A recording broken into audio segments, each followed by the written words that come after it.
तो good morning friends, कैसे हैं आप सभी। आशा करते हैं आप लोग अच्छे होंगे और अच्छे से अपनी पढ़ाई कर रहे होंगे, क्योंकि एग्ज़ाम बहुत नज़दीक आ चुका है, इसलिए थोड़ा मेहनत करना पड़ेगा। ठीक है, अगर आप पहले 4 घंटा 5 घंटा पढ़ते थे तो अब उसको डबल करके आपको पढ़ना होगा, है कि नहीं। क्योंकि एग्ज़ाम के लिए ही सारा लोग पढ़ाई करता है। जहाँ 80% तो विद्यार्थी उसीलिए पढ़ते हैं कि कैसे भी एग्ज़ाम निकल जाए, है कि नहीं। अगर आप लोग और भी कुछ लक्ष्य लिए हुए हैं तो बहुत बढ़िया है। ठीक है, तो आपको एक बार फिर से स्वागत है ऑर्नेट स्टडी सेंटर में। हम लोग इस वीडियो में देखेंगे प्रकाश का अपवर्तन हम का ऑब्जेक्टिव क्वेश्चन देखेंगे। कल वाले में हम लोग देखे हुए हैं, इसके पहले वाले वीडियो में देखे हुए हैं प्रकाश का अपवर्तन का कुछ ऑब्जेक्टिव क्वेश्चन हम लोग क्लियर कर चुके हैं। इस वीडियो में प्रकाश का अपवर्तन का ऑब्जेक्टिव क्वेश्चन ही देखेंगे और फिर दोनों एक वीडियो में हम लोग दोनों का सब्जेक्टिव क्वेश्चन देखेंगे। ठीक है, अगर आप लोग को नोट्स पीडीएफ चाहिए तो इस नंबर पे कांटेक्ट कर सकते हैं और कांटेक्ट करके ले सकते हैं। ठीक है, चलिए, साथ ही आप मेरे व्हाट्सएप ग्रुप से जुड़िएगा तो आपको सारा क्वेश्चन ऑब्जेक्टिव सब्जेक्टिव सारे सब्जेक्ट का 10th क्लास हो 12th क्लास हो किसी भी सब्जेक्ट का आपको मिल जाएगा। व्हाट्सएप ग्रुप में जुड़िएगा, उसके बाद आपको A4 साइज़ में मिल जाएगा। आप अपने घर से ही प्रिंट करके आप पढ़ सकते हैं। ठीक है, तो चलिए स्टार्ट करते हैं। आज का जो भी क्वेश्चन है हम लोग अपना बनाना स्टार्ट करते हैं। ठीक है, चलिए, हम लोग क्या देख रहे हैं, 10th क्लास का फिजिक्स देख रहे हैं। ठीक है, फिजिक्स में चैप्टर का नाम क्या है, प्रकाश का अपवर्तन। ठीक है, इसका जो पहला क्वेश्चन है वो बोल रहा है प्रकाश के अपवर्तन के कितने नियम हैं। ठीक है, तो ये नियम पूछ रहा है, मतलब प्रकाश के अपवर्तन जो होता है उसके कितने नियम होते हैं। तो इसका जो ऑप्शन दिया है, पहला 1 दिया है, दूसरा 2 दिया है, तीसरा 3 4। तो इसमें से आपका हो सकता है कि ए और बी, आपको कंफ्यूज करने के लिए बहुत सारा ऑप्शन दे सकता है, लेकिन हम लोग को क्या याद रखना है, जो करेक्ट ऑप्शन होता है उसको याद रखना है। ठीक है, तो हम लोग का जो इसका करेक्ट ऑप्शन हो जाएगा वो इसका बी हो जाएगा, यानी 2। प्रकाश के अपवर्तन का कितने नियम होते हैं, तो 2 होते हैं। ठीक है, यानी बी इसका आंसर हो गया। ठीक है, चलिए अगला क्वेश्चन देखते हैं। अगला क्वेश्चन जो बोल रहा है आपतन कोण किसके बराबर होता है। ठीक है, आपतन कोण हमेशा आप याद रखिएगा, आपतन कोण हमेशा अपवर्तन कोण के बराबर होता है, यानी इसका भी बी ही सही होगा। ठीक है, तीसरा नंबर हम लोग क्वेश्चन देखते हैं। जब एक माध्यम से दूसरे माध्यम में प्रकाश की किरणें जाती है तो अपने पथ से विचलित हो जाती है, इसे हम क्या कहते हैं। ठीक है, जब एक माध्यम से, मान लीजिए 2 माध्यम हो गए, इसमें से जब इसमें ये किरण गई तो विचलित हो जाती है, तो जब विचलित होती है तो उस घटना को हम क्या कहते हैं, तो उस घटना को हम प्रकाश का अपवर्तन कहते हैं। ठीक है, इसका जो करेक्ट ऑप्शन हो जाएगा वो सी हो जाएगा। चलिए नेक्स्ट 4 नंबर क्वेश्चन देखते हैं। इसमें बोल रहा है हीरा का अपवर्तनांक कितना होता है। तो हीरा का जो अपवर्तनांक होता है 2.42 होता है, यानी सी नंबर इसका भी ऑप्शन सही हो जाएगा। ठीक है, चलिए 5 नंबर क्वेश्चन देखते हैं। जब प्रकाश की किरणें सघन माध्यम से विरल माध्यम में प्रवेश करती है तो किरण किधर मुड़ती है। तो किरण अभिलंब से दूर हट जाती है, यानी अभिलंब से दूर जाती है। ठीक है, जब प्रकाश की किरणें सघन माध्यम से विरल माध्यम में जाती हैं तो अपने अभिलंब से दूर हट जाती है। ठीक है, अभिलंब से दूर चली जाती है। 6 नंबर जो क्वेश्चन है, जब प्रकाश की किरणें विरल माध्यम से सघन माध्यम में प्रवेश करती हैं तो किधर मुड़ जाती हैं। इसके पहले वाला क्वेश्चन में क्या था कि जब प्रकाश की किरणें सघन माध्यम से विरल माध्यम में जाती हैं, और इसमें क्या है, विरल माध्यम से सघन माध्यम में जब जाती है, तो जब सघन माध्यम से विरल माध्यम में जाती है तो अभिलंब से दूर जाती है, और जब विरल माध्यम से सघन माध्यम में जाती है तब क्या होता है, अभिलंब की ओर झुक जाती है या मुड़ जाती है। ठीक है, तो इसका जो करेक्ट ऑप्शन हो जाएगा वो ए हो जाएगा, और इसका क्या हो जाएगा, डी हो जाएगा। इसमें दूर जाती है और इसमें नज़दीक आती है। ठीक है, दोनों में अंतर याद रखिएगा, क्योंकि ये क्वेश्चन तो इन दोनों में से ये क्वेश्चन तो हर बार एग्जाम में आता है। ठीक है, तो आपका 1 नंबर तो गारंटी के साथ हम बोल सकते हैं कि यहाँ से आपका मिल सकता है, ये 2 ही क्वेश्चन में। इसलिए अगर आप अभी तक कॉपी कलम नहीं लिए हुए हैं तो ले लीजिए और लिखना स्टार्ट कीजिए और अपना लिखते जाइए, नहीं तो मेरे व्हाट्सएप ग्रुप में जुड़िए और नंबर पे कांटेक्ट करके, जो कि नंबर है 9631340047। ठीक है, इस नंबर पे कांटेक्ट करके व्हाट्सएप नंबर में जुड़िए और जुड़ के आप A4 साइज PDF लीजिए और लेके उससे पढ़िए। ठीक है, आप लोग जो क्वेश्चन बैंक खरीदते हैं उससे तो बेटर ही रहेगा। ठीक है, तो 1 नंबर हमने आपको यहाँ से दे दिया। चलिए आगे बढ़ते हैं हम लोग। हवा और कांच में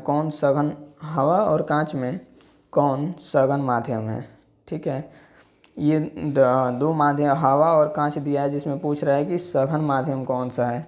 तो इसका जो करेक्ट ऑप्शन हो जाएगा ना वो बी हो जाएगा, यानी कांच। कांच क्या है,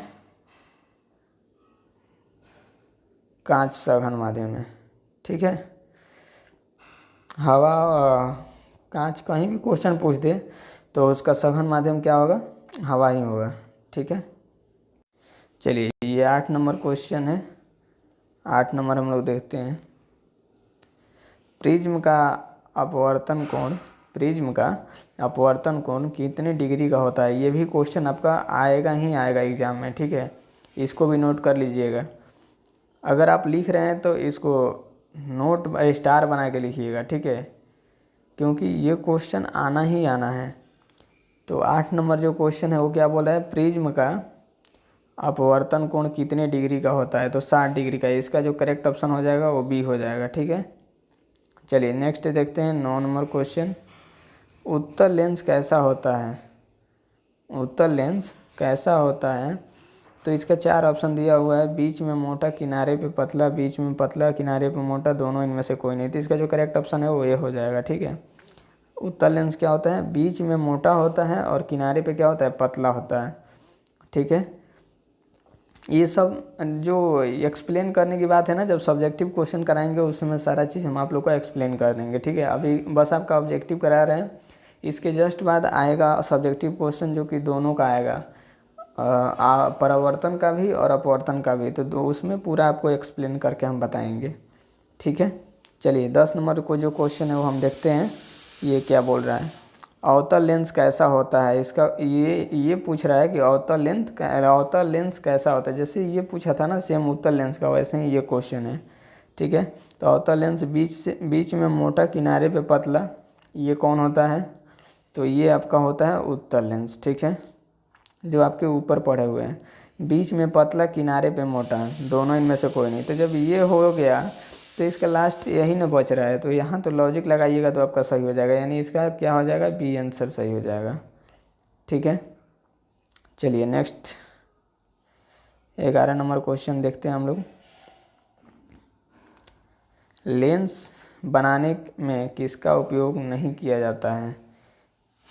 ये क्वेश्चन आपके लिए बहुत इम्पोर्टेंट है, ये 3 बार से एग्ज़ाम में आ रहा है। ठीक है, तो इसको रेड मार्क या डबल रेड मार्क लगा के लिख लीजिएगा आप 11 नंबर को, कि किसका उपयोग नहीं किया जाता है। लेंस बनाने में मिट्टी का उपयोग नहीं किया जाता है। इसका करेक्ट जो ऑप्शन हो जाएगा वो डी हो जाएगा। ठीक है, चलिए नेक्स्ट देखते हैं हम। लेंस में कहाँ से प्रकाश बिना मुड़े सीधे निर्गत हो जाती है। लेंस में कहाँ से, मतलब किस बिंदु से प्रकाश बिना मुड़े निर्गत हो जाती है। तो इसका जो करेक्ट ऑप्शन हो जाएगा वो सी हो जाएगा, क्या, प्रकाशीय केंद्र से बिना मुड़े निर्गत हो जाती है। लेंस में प्रकाश सीधा निर्गत हो जाती है कहाँ से, तो प्रकाशीय केंद्र से। चलिए 13 नंबर जो क्वेश्चन है उसको देख लेते हैं। प्रतिबिंब की ऊंचाई तथा वस्तु के ऊंचाई के अनुपात को क्या कहते हैं। प्रतिबिंब की ऊंचाई तथा वस्तु के ऊंचाई के अनुपात को हम 13 नंबर क्वेश्चन का हम लोग देख रहे हैं। ऑप्शन देखेंगे, आवर्धन, फोकस, ध्रुव, केंद्रक। तो इसका जो करेक्ट ऑप्शन हो जाएगा वो ये हो जाएगा। ठीक है, आवर्धन। ठीक है। आवर्धन किसे कहते हैं? तो प्रतिबिंब की ऊंचाई तथा वस्तु के ऊंचाई के अनुपात को क्या कहते हैं? आवर्धन कहते हैं। ठीक है। चलिए नेक्स्ट देखते हैं। प्रिज्म के जिस सतह से प्रकाश का आवागमन होता है उसे क्या कहते हैं? प्रिज्म के जिस सतह से प्रकाश का आवागमन होता है उसे क्या कहते हैं? अपवर्तन सतह कहते हैं। ठीक है। इसका जो करेक्ट ऑप्शन है वो बी नंबर है, नोट कर लीजिए। चलिए 15 नंबर जो क्वेश्चन है वो हम लोग देखते हैं। टिंडल प्रभाव प्रकाश की कौन सी परिघटना को दर्शाता है? टिंडल प्रभाव प्रकाश की कौन सी परिघटना को दर्शाता है? तो इसका जो करेक्ट ऑप्शन हो जाएगा वो ये नंबर हो जाएगा, जो क्या है? प्रकाश का प्रकीर्णन को दर्शाता है। ठीक है। चलिए 16 नंबर जो क्वेश्चन है मेरा वो बोल रहा है किस लेंस के द्वारा सिर्फ काल्पनिक प्रतिबिंब बनता है? किस लेंस के द्वारा सिर्फ काल्पनिक प्रतिबिंब बनता है?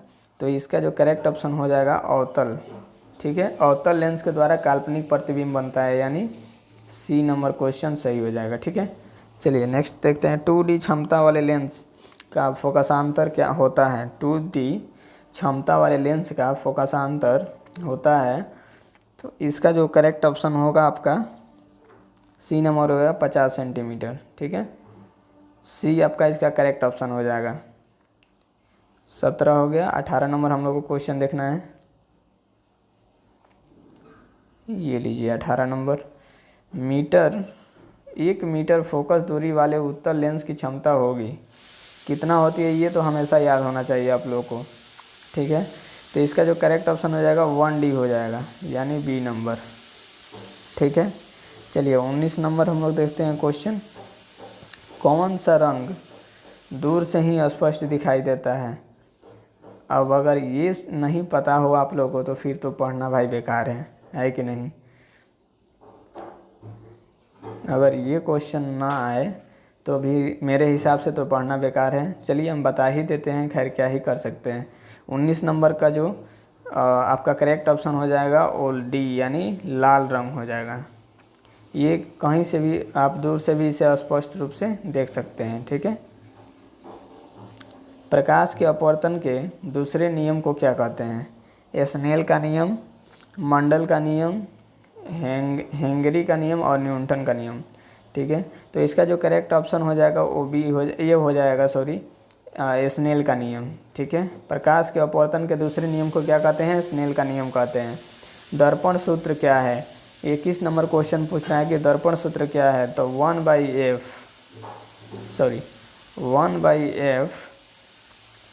इक्वल टू 1/f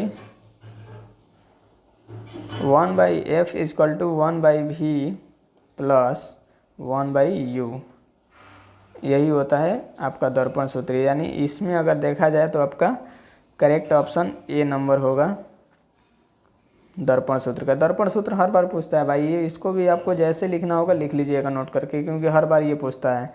लेंस सूत्र क्या होता है?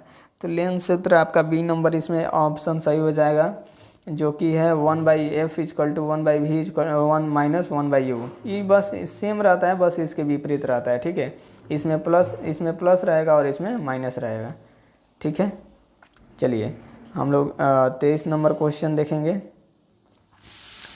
बाल्टी में रखा हुआ सिक्का ऊपर उठा हुआ क्यों प्रतीत होता है? ठीक है। तो 23 नंबर का जो हमारा करेक्ट ऑप्शन हो जाएगा, ये ऑप्शन पहले हम लोग देख लेते हैं, उसके बाद से आंसर देखेंगे। प्रकाश का विवर्तन, प्रकाश का परिवर्तन, प्रकाश का अपवर्तन और प्रकाश का परिकीर्णन। तो इसका जो करेक्ट ऑप्शन हो जाएगा वो हो जाएगा सी। ठीक है। प्रकाश का अपवर्तन के कारण बाल्टी में रखा हुआ सिक्का कैसे प्रतीत होता है? ऊपर की तरफ प्रतीत होता है। चलिए इसी के साथ हम लोग का ये क्वेश्चन प्रकाश का जो अपवर्तन था इसमें का कुछ ऑब्जेक्टिव हम लोग कवर किए हैं। ठीक है। तो हम लोग का प्रकाश का परिवर्तन और प्रकाश का अपवर्तन दोनों हम लोग का कवर हो गया। अब हम लोग को अगले वीडियो में सब्जेक्टिव क्वेश्चन इन दोनों का कवर करना है, तो हम लाएंगे ही आप लोग के लिए सब्जेक्टिव क्वेश्चन। अगर आप लोग को इसमें का फुली कम से कम क्वेश्चन और कम दिन यानी नवंबर से अभी से भी पढ़ करके और 400 प्लस करना चाहते हैं तो मेरे दिए गए नंबर पे कांटेक्ट कीजिए। कांटेक्ट करने पे आपको बहुत सीमित क्वेश्चन दिए जाएंगे, मतलब बहुत कम सिलेक्टिव क्वेश्चन दिए जाएंगे, ऑब्जेक्टिव सब्जेक्टिव शॉर्ट लॉन्ग सब, ठीक है, जो कि आपको अभी से भी पढ़ के 400 प्लस का तैयारी कराया जाएगा, ठीक है। आप कर सकते हैं और बहुत कम पैसों में, मात्र आपका यह 1 मंथ का भी रिचार्ज का दाम नहीं है, मात्र आप 299 रुपया करके ले सकते हैं 10th क्लास का, ठीक है।